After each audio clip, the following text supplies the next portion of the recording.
Giulia Cecchettin doveva laurearsi il 16 novembre, la discussione al Dipartimento di Ingegneria, il papiro e la festa, come per tutti i laureandi dell'Università di Padova.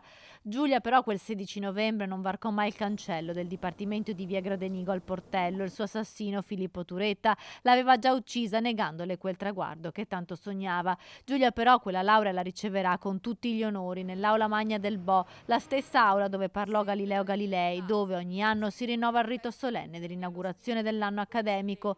Tutto è pronto per la giornata che vuole ricordare Giulia e il suo essere studentessa appassionata e libera. Alla cerimonia di laurea alla memoria saranno presenti la ministra dell'Università Anna Maria Bernini e il presidente del Veneto Luca Zaia. Aprirà la mattinata il discorso della rettrice Daniela Mapelli. Non sono mancate le polemiche con i rappresentanti degli studenti del Ludo amareggiati per non essere stati coinvolti nell'evento. Non è la prima volta che l'Università di Padova conferisce una laurea alla memoria, ci sono stati altri due precedenti e tutti molto recenti. Nel 2016 accadde per Jessica Tellatin di Limena e nel 2022 per Cesare Pinton di Tezzo e sul Brenta, entrambi deceduti prima della tesi.